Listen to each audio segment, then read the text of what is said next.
Chapter ৩০৩ rookie north বড়ো আউলকা street. কাপুস্কি read তার activity রুমে একটা হেলান দেওয়া চেয়ারে বসে গভীর চিন্তায় মগ্ন ছিল। তার সামনে একটা ফায়ারপ্লেসে কয়লা জ্বলছিল। একটা পাবলিক স্কুলের সিনিয়র শিক্ষক হিসেবে সে সপ্তাহে ৪ পাউন্ডের বেশি বেতন পেত। তার মতো একজন ব্যাচেলরের খুব ভালোভাবে বেঁচে থাকার জন্য এই টাকাটা যথেষ্ট ছিল।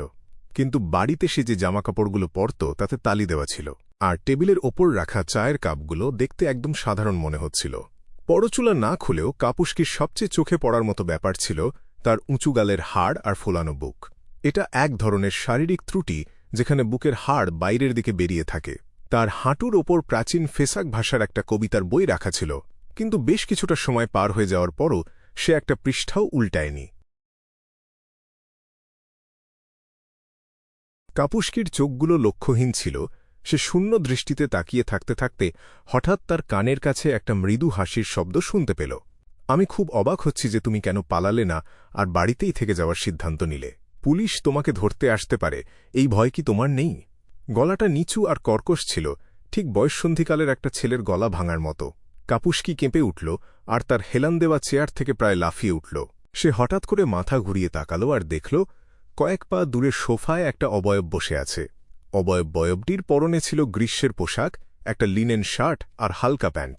তার চেহারাটা অস্পষ্ট আর ঝাপসা লাগছিল। কে তুমি? তুমি এখানে কি করছো?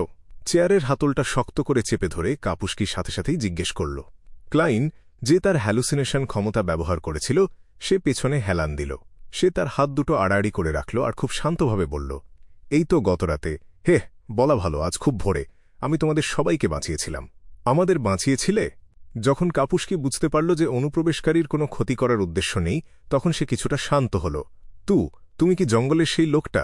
আমরা যে মৃতদেহটাকে জাগিয়েছিলাম, তুমি কি সেটার ব্যবস্থা করেছিলে? কথা বলার সময় সে অস্বস্তিকরভাবে নড়াচড়া করছিল, যা দেখে তার ভয়টা স্পষ্ট বোঝা যাচ্ছিল। আমি জেগে থাকার পরও সে আমাকে বুঝতে না দিয়ে ভেতরে ঢুকে পড়তে পেরেছে। আমি নিশ্চিতভাবেই বাধা দিতে পারব না।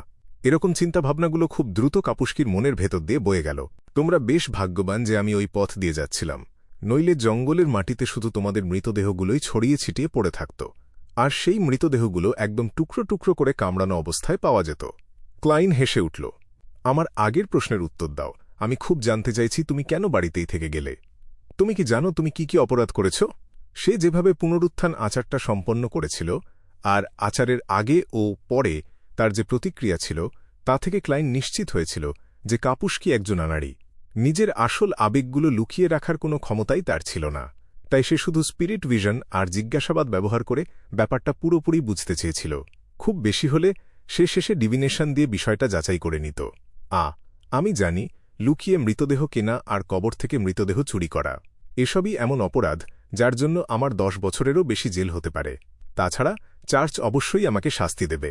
কাপুস্কি, যাকে দেখে 30 বছর বয়সের মনে হচ্ছিল না, সে একটা দীর্ঘশ্বাস নিল আর একগাল ম্লান হেসে বলল, যাই হোক, যতক্ষণ না আমি খুব বেশি ঝামেলা পাকাচ্ছিলাম, ওই বাচ্চারা আর তাদের বাবা মায়েরা আমার নামে কোনো অভিযোগ করত না, কারণ তারাও একই কাজ করেছে। এমনকি তারা যদি পুলিশের কাছে আত্মসমর্পণ করে তদন্তে সাহায্য করার মাধ্যমে নিজেদের শাস্তি কমাতেও চাইত, তবুও তাদের কিছুদিনের জন্য জেলে যেতেই হতো। কাপুস্কি নিজেকে তাচ্ছিল্য করে একটা হাসি হাসল। কিছু বাচ্চা ইতিমধ্যেই তাদের বাবা মাকে বলে দিয়েছে যে আমি কে। তারা কিছু গুন্ডা পাঠিয়ে আমাকে সাবধান করে দিয়েছে যেন আমি 1 সপ্তাহের মধ্যে পদত্যাগ করি আর স্কুল থেকে দূরে থাকি। আমিও রাজি হয়ে গেছি। ক্লাইন আলতো করে মাথা নাড়াল। পরিবেশ পরিবর্তন করাটা একটা ভালো বিষয়। অবশ্যই এরকম কাজ আর কখনো করবে না।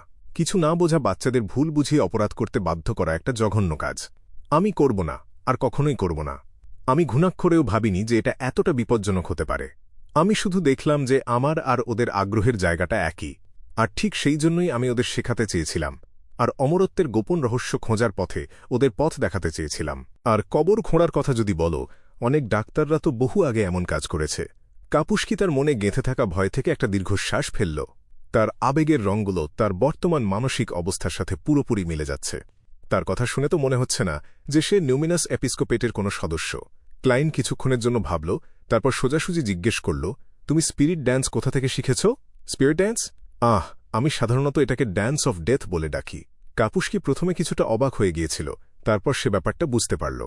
একজন বৃদ্ধ ভদ্রলোক আমাকে এটা শিখিয়েছিলেন। একজন বৃদ্ধ ভদ্রলোক? ক্লাইন জোর দিয়ে জানতে চাইল। পুরনো স্মৃতি মনে করতে গিয়ে কাপুস্কির মনটা যেন অন্যদিকে হারিয়ে গেল। তিনি একজন ভবঘুরে ছিলেন। মারাত্মক অসুস্থতার কারণে তিনি আমার বাড়ির সামনে অজ্ঞান হয়ে পড়েছিলেন। সেই সময় আমি জানতাম না যে তিনি অসুস্থ। আমি ভেবেছিলাম তিনি হয়তো এমনিই অজ্ঞান হয়ে গেছেন, তাই আমি তাকে আমার বাড়িতে নিয়ে আসতে সাহায্য করেছিলাম। আমি তাকে একটা গরম তোয়ালে দিয়েছিলাম আর তার জন্য কিছু মলম লাগিয়ে দিয়েছিলাম। জ্ঞান ফেরার পর তিনি আমাকে বলেছিলেন তাকে যেন কোনো হাসপাতাল বা ক্লিনিকে না পাঠানো হয়, আর তিনি এটাও বলেছিলেন যে মৃত্যুই সবকিছুর শেষ নয়। আমি আমার বাবা মা এবং বেশ কয়েকজন আত্মীয়ের মৃত্যু দেখেছি, আর আমি এসব বিষয়ে খুব আগ্রহী ছিলাম। তাই আমি তার সাথে গল্প করতে লাগলাম আর বুঝতে পারলাম যে এই বিষয়ে তার গভীর জ্ঞান আর অসাধারণ দর্শন রয়েছে। তিনি আমার কৌতূহল দেখে খুব সন্তুষ্ট হয়েছিলেন বলে মনে হল। এমনকি তিনি একটা মশাকে মেরে ফেলে আবার সেটাকে জাগিয়ে তোলার একটা চমৎকার জাদুও দেখিয়েছিলেন। এই রকম শুরু। আমি আমার আগের জীবনে অন্তত 10টা উপন্যাস পড়েছি, যেগুলোর শুরুটা একদম এরকমই ছিল। ওই সবগুলো উপন্যাসই ছিল দয়ার বশবর্তী হয়ে মৃত্যুর মুখে থাকা একজন বৃদ্ধ দাদুকে বাড়িতে নিয়ে আসার ব্যাপারে, আর তারপর হঠাৎ করেই কোনো এক অভাবনীয় সুযোগের দেখা পাওয়া। ক্লাইনের মুখের পেশি কিছুটা বেঁকে গেল। তাহলে তুমি তাকে বাড়িতেই রেখে দিলে? কাপুস্কি খুব গম্ভীরভাবে মাথা নেড়ে বলল, হ্যাঁ, যদি সময়ের অভাব না থাকত তবে আমি তার ছাত্র হতেও চাইতাম। ওই কয়েকদিন তিনি আমাকে অনেক কিছু শিখিয়েছিলেন, আর ড্যান্স অফ ডেথও শিখিয়েছিলেন। দুর্ভাগ্যবশত এই সময়টা খুব ছোট ছিল। যেই না আমি সবেমাত্র সবকিছু ভালোভাবে শিখতে শুরু করেছিলাম, তিনি মারা গেলেন, আর যাওয়ার আগে শুধুমাত্র একটা তামার বাঁশি রেখে গেলেন। তার কথা শেষ হওয়ার আগেই কাপুস্কি একটা চমৎকার তামার বাঁশি বের করল, যেটা দেখে মোটেও পুরনো মনে হচ্ছিল না। এই যে সেটা, আমার কাছেও তো একটা আছে, তবে সেটা হয়তো অ্যানসেস্টর গ্রেডের। ক্লাইন মনে মনে বিদ্রুপ করল। তারপর সে চিন্তিত হয়ে জিজ্ঞেস করল, এটা কতদিন আগের কথা? তাকে দেখতে কেমন ছিল? তুমি তাকে কোথায় কবর দিয়েছ? প্রায় অর্ধেক বছর আগে। তার চেহারার সবচেয়ে স্পষ্ট লক্ষণ ছিল তার পাকা চুল আর তার মুখের পাশে লাল দাগ। তিনি আমাকে পেছনের বাগানে তাকে কবর দিতে বলেছিলেন। কাপুস্কি তারিখগুলো একটু হিসাব করে নিল। এটা মিস্টার আজিক নন, তবে এমন সম্ভাবনা রয়েছে যে তিনি নিউমিনাস এপিস্কোপেটের একজন সদস্য আর কোনো নিচু সিকোয়েন্সের কেউ নন। ক্লাইন প্রসঙ্গ পরিবর্তন করে জিজ্ঞেস করল, স্পিরিট ডান্স ছাড়াও তুমি কি পুনরুত্থানের আচারও শিখেছ? আমি ওই আচারের শুধু অর্ধেকটা শিখেছি। আমি কিছু বিক্ষিপ্ত জ্ঞান আর লোককথার সাহায্য নিয়ে আস্তে আস্তে এটাকে একটু একটু করে উন্নত করেছি। কাপুস্কি খুব সততার সাথে উত্তর দিল, লোককথার ওপর ভিত্তি করে এটাকে উন্নত করেছে? ওহ, ওই বেচারা কালো বিড়ালটা, গডেস তোমার মঙ্গল করুন। ক্লাইন নিজের বুকে একটা লাল চাঁদ আঁকার ইচ্ছাটাকে কোনোমতে আটকে রাখল। আর কি? সে চাপ দিয়ে জিজ্ঞেস করল। হ্যাঁ, আর এই তো আমার বাঁশিটা। আমার মনে হয় এটা আমাদের সাধারণ অনুভূতির বাইরের জগতের সাথে যোগাযোগ করার মূল চাবিকাঠি।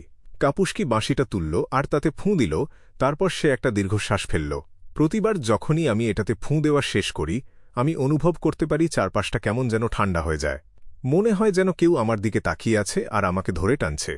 যখন সে কথা বলছিল, ক্লাইন, যার স্পিরিট ভিশন চালু ছিল, সে দেখল মাটি থেকে জলের তরঙ্গের মতো নকশা চারদিকে ছড়িয়ে পড়ছে। তার সাথে সাথে একটা ঠান্ডা বাতাসও চারপাশে ছড়িয়ে পড়ল, আর আগুন এবং আলো কিছুটা ম্লান হয়ে গেল।